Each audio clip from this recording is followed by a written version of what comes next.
Bonjour à toutes et à tous, désolé pour ma voix. Effectivement, on va aborder cette troisième keynote sur un petit peu les tendances clés qu'on a pu voir autour du retail, du e-commerce et de la NRF. Donc là, on va parler finalement d'expérience client, de parcours client, de fluidification. On s'était basé sur cette taxonomie de The Retail Economy, un des récents ouvrages un tout petit peu sur les tendances du retail. Et donc là, on va être plutôt effectivement sur ce sujet de convenience. C'est un peu l'économie de la flemme, hein. On n'a plus envie de faire d'efforts. On a l'habitude que de plus en plus, les entreprises nous facilitent la vie, que ce soit dans la façon d'acheter, dans la façon de s'informer, dans la façon de se faire livrer. Et effectivement, un point quand même pas anodin, c'est qu'on n'est pas encore totalement back to normal. En particulier à New York, l'an passé c'était ultra vide. Cette année c'est à moitié vide, donc c'est beaucoup mieux. On a déjà eu un retour du retail, mais on voit qu'il y a eu beaucoup de morts pendant cette période de Covid. Il y a encore beaucoup d'espaces qui sont alloués. Et donc, c'est vrai que c'est toujours assez surprenant, même sur la 5e avenue, même à Soho, même dans les quartiers très passants ou des malls comme Hudson Yards. On sent que tout le monde n'a pas réussi à récupérer. Le luxe un peu mieux que d'autres sur les loyers. On voit aussi qu'avec le télétravail, il y a aussi moins d'habitants à Manhattan. Et donc, il y a moins de restaurants. Il y a moins de bars, il y a donc tout un écosystème qui est plus tout à fait là. Alors évidemment, il y avait pas mal de conférences à la NRF, alors sans que ce soit honnêtement toujours des grandes insights ou des grandes révolutions, mais en tout cas, on voit bien que, quelles que soient les marques, là ici c'est Mattel, et il nous redit finalement c'est offrir l'expérience là où le consommateur la souhaite, assurer une authenticité profonde et faire de vos magasins plus qu'un lieu de transaction. Et ça, je pense que c'est vraiment important, cette idée de plus qu'une transaction. Parce qu'une transaction, on va la faire en ligne, c'est très facile. Donc finalement, qu'est-ce que je vais acheter? Le petit supplément d'âme, d'expérience, de dopamine dans le magasin. Et c'est là où, effectivement, on a cette idée de retailtainment. On va vraiment créer un lieu de divertissement, d'expérience, d'échange, de rencontre pour donner envie aux clients de venir nous voir. Alors, il y en a qui vont travailler sur l'Instagrammabilité, en se disant, finalement, est-ce que j'ai une bonne raison, quand je viens dans votre point de vente, de me prendre en photo? Imaginez si un client sur deux qui rentre dans votre boutique se prend en photo et le partage sur ses réseaux sociaux. On va avoir vraiment une viralité, une visibilité qui va être boostée. L'expérience en magasin. Est-ce que je peux, par exemple, là c'est chez FAO Schwarz, fabriquer mon nounours? Et je vais mixer différentes choses, et c'est mon nounours, c'est moi qui l'ai fabriqué. Donc il se passe quelque chose, c'est pas la même chose que de me le livrer déjà tout fait en ligne. Est-ce que on a vu les pop-up stores de Netflix qui vient finalement créer... Bon, c'est beaucoup de merch, mais c'est aussi, on va prolonger l'expérience de la série, on va amener l'univers de la série, on va permettre aux fans d'aller se nourrir, d'aller s'immerger dedans. Ça, c'était l'an passé dans le magasin Nike. Il y avait une expérience en réalité augmentée avec Roblox, et donc, vous voyez, vous aviez une sorte de floor is lava, vous avez l'impression d'avoir un volcan dans le magasin, il fallait passer d'un rocher à l'autre avec votre téléphone en réalité augmentée. Donc là, c'est plutôt pour... on va dire, les plus jeunes. Et puis, si vous allez à American Dream, qui est l'énorme mall qui est dans le New Jersey, à 20 minutes de Manhattan, ce mall, en fait, vous avez aussi bien une patinoire qu'une piste de ski, qu'un roller coaster et un parc d'attractions, qu'un aqua center et des magasins. Mais finalement, ça devient une destination touristique dans laquelle on va aussi bien faire du shopping que passer la journée, que manger, que se divertir. Donc, qu'est-ce qu'on crée pour recréer des destinations? Et les malls aux États-Unis, c'est un peu compliqué en ce moment. Donc, il faut vraiment se différencier et amener des nouvelles choses. FAO Schwarz qui a rouvert, pour ceux un peu vieux comme moi qui avaient vu le film Big, où on le voyait danser sur ce piano, ils l'ont gardé. C'était dans ce magasin-là qui a rouvert à Rockefeller Center. Et en fait, c'est pas un magasin, quoi. Alors finalement, on retrouve un peu la base du marché, mais vous arrivez, vous avez plein de vendeurs qui vous font des démos de tours de magie, qui vous font voler un boomerang dans le magasin ou un avion téléguidé. Et du coup, c'est super fun. Enfin, vous arrivez, c'est un peu un magasin de jouets ludique, en fait, dans lequel on s'amuse, on découvre. Déjà, il y a plein de jouets. Si c'était dans une boîte, franchement, on n'aurait pas trop envie de les acheter. Là, on les voit fonctionner. On se dit, il y a un peu le côté impulse buy. Pour les kids, c'est super fun. C'est presque une destination. Finalement, on devrait se demander, demain, qu'est-ce qui fait qu'on pourrait presque faire payer l'entrée du magasin comme si c'était un parc d'attractions. Et on a beaucoup d'humains qui participent à créer cette ambiance. Gentle Monster, donc qui est une marque coréenne de lunettes, eux, c'est quasiment une galerie d'art. En fait, vous vous pointez dans le magasin, il y a des lunettes un peu dans les coins, mais au milieu, vous allez avoir, vous voyez, des œuvres d'art qui bougent, vous allez avoir un écran géant avec de l'art numérique, et donc là, ils sont mis sur un segment premium, et ils se sont dit, voilà, on vend un positionnement, on vend un statut, on vend un univers, et on vend pas juste des produits. Donc comment on met en scène finalement ces produits. Et si vous allez en Corée, là on attend de pouvoir repartir à Séoul. Je vois Nicolas de Retailoscope qui y allait, qui nous avait fait un petit compte rendu. C'est ultra créatif là-bas en termes de scénographie. Enfin, on sent qu'il y a une dynamique. New York est déjà pas mal, mais Séoul, il y a un vrai côté ultra créatif là-bas. Alors le Museum of Ice Cream, c'est un peu le summum parce que là, c'est typiquement, faut payer, faut réserver, il y a la queue. Et vous achetez quasiment pas de produits, puisque oui, vous pouvez manger les glaces à 2-3 endroits dans le parcours, mais finalement, c'est une succession de salles très funky, très rose, très fun, dans lesquelles vous allez juste aller vous prendre en photo, en selfie. Donc les gens payent $40, doivent réserver à l'avance, et il y a la queue. À chaque fois qu'on y allait, même pendant le Covid, c'était blindé.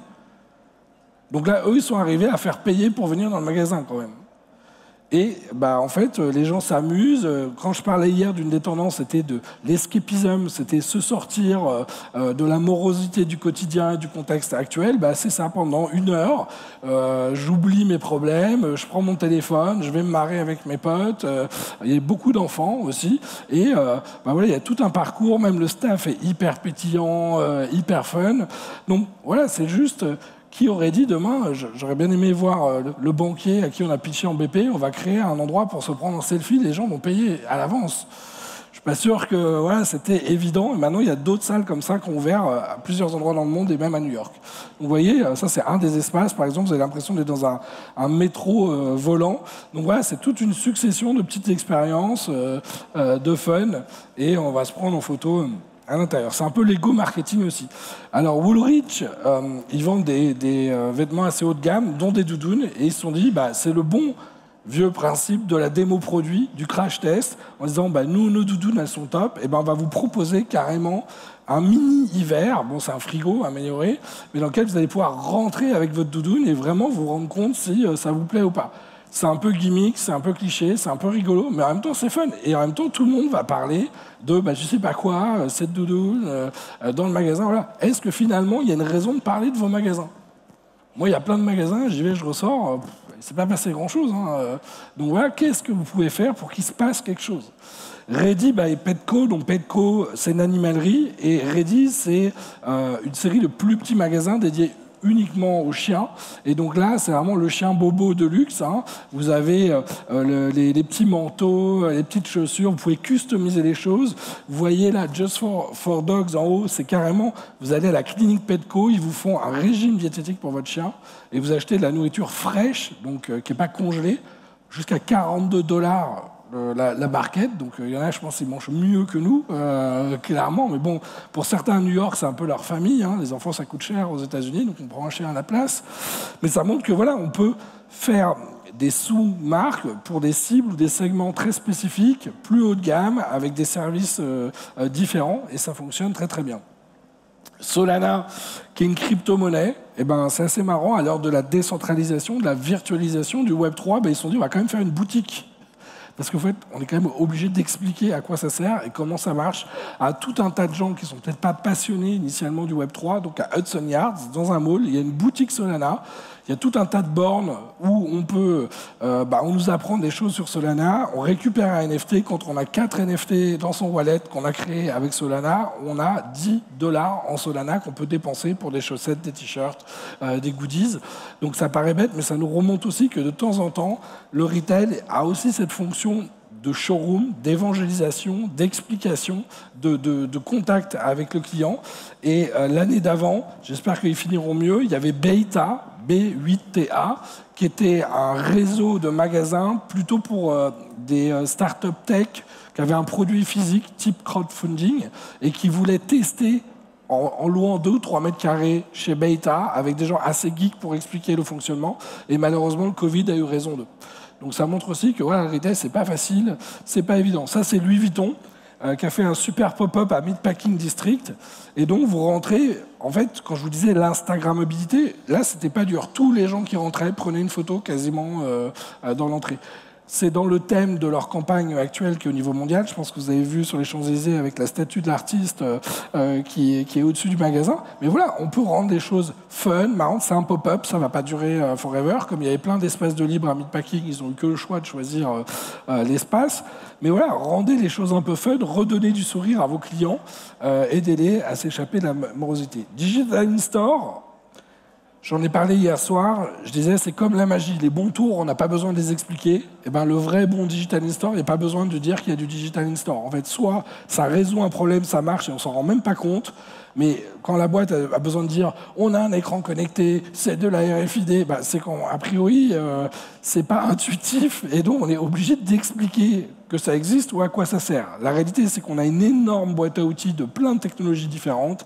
Les NFC, la RFID, les hologrammes, les miroirs connectés, les robots, les chariots connectés, la caisse autonome.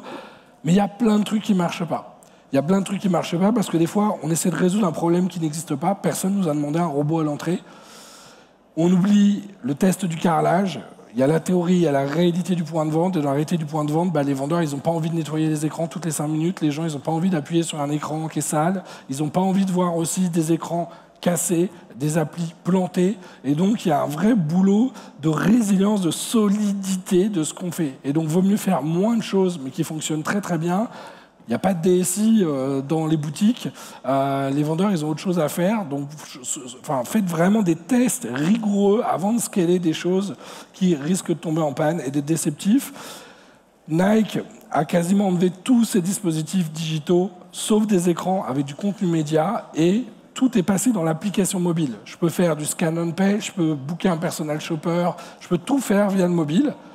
Ils ont juste gardé un espace événementiel au rez-de-chaussée, sur la 5e avenue, dans lequel, là, ils ont un terrain de basket connecté. Il faut juste changer ses chaussures, ce qui est quand même un peu pénible, même pour les vendeurs, je pense, en fluidité. Mais voilà, c'est presque un espace d'exposition interactive où tous les 2, 3, 4, 6 mois, ils vont changer le dispositif. Donc le rez-de-chaussée, il est très mobile, en fait, dans le magasin. Mais la plupart du temps, on voit que beaucoup de tests avec les miroirs connectés en cabine d'essayage ont été enlevés, les écrans interactifs ont été enlevés, avec le Covid aussi. Alors on voit des robots de plus en plus spécialisés. À l'époque, on avait Pepper qui faisait tout mal, mais qui voulait faire beaucoup de choses. Là, on a plutôt le robot serveur, le robot débarrasseur, le robot pizzaiolo. Donc on commence à avoir des robots spécialisés, et souvent d'ailleurs en Asie, en Japon ou en Corée. Au Japon en particulier, puisqu'il y a un vieillissement de la population. Ils n'ont plus assez de staff, donc ils doivent trouver autre chose. Un signal intéressant, alors qui était aussi bien au CES que la NRF, c'est l'arrivée d'écrans 3D sans lunettes. Donc là, il faut juste se mettre dans le bon angle, à la bonne distance, et vous allez avoir cet effet vraiment de l'image, de la vidéo qui saute, qui sort de l'écran. Et donc, on imagine tout ce qu'on peut faire en retail demain, derrière une vitrine, pour aller attraper l'attention des gens. C'est plutôt très sympa. On va même pouvoir naviguer sans cliquer. Donc là, Holo Industrie, qu'on avait déjà vu aussi à Vivatech, vous allez carrément pouvoir naviguer dans un menu qui a l'air de flotter en hologramme. Et donc ça, on peut imaginer derrière une vitrine, on peut carrément commander, naviguer dans un écran. Vous êtes une agence immobilière, vous pourriez naviguer dans toutes les annonces directement derrière la façade. Donc ça, c'est plutôt sympa.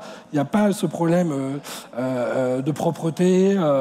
Voilà. On voit aussi l'explosion du nombre de technologies d'hologrammes. Donc on avait Hyper VSN qu'on avait déjà vu. Vous savez, c'est une espèce de ventilateur LED qui recrée une image. Bon, là, maintenant, ils en ajoutent plusieurs pour créer, vous voyez, une personne, par exemple. Et c'est très intense en termes de luminosité. Ça attire vraiment l'attention. Art, média, en fait, vous allez pouvoir téléporter une personne dans une box et vous avez vraiment l'impression que la personne est là. Elle a une caméra, elle voit ce qui se passe et donc elle peut être ailleurs. Après, il y a une grande école française qui était là, qui a décidé d'en acheter plusieurs pour avoir leur super professeur à Paris. Et je mets 4 box dans d'autres campus. Et donc, j'ai vraiment, au lieu d'avoir une petite visio dans un petit carré, j'ai l'impression d'avoir la personne sur scène dans mon amphi et qui, en plus, peut interagir avec un micro et des enceintes avec les gens. Donc, assez bluffant. On pourrait imaginer demain, je sais pas, une célébrité qui fasse une sorte de dédicace dans plusieurs magasins en même temps. Deep Brain, qu'on avait aussi vu à Vivatech, des Coréens qui font des avatars photoréalistes et qui vont par exemple permettre d'accueillir le client, de répondre aux questions les plus courantes. On peut le retrouver aussi sur Internet. Voilà ce que ça donne. Donc là, c'est une démo de tuto make-up. Donc les deux personnes étaient dans une autre ville et effectivement étaient en train de nous présenter les choses et c'était assez bluffant. Faciliter le paiement, j'avance très vite parce que j'ai quasiment terminé. On voit qu'on veut fluidifier le passage en caisse. Merci le Covid pour le QR code, au moins il y a un truc qui aura bien fait et le paiement sans contact. Amazon One, c'est carrément non, je paie avec ma paume de main. Donc là on voit que ça commence à se développer dans d'autres magasins.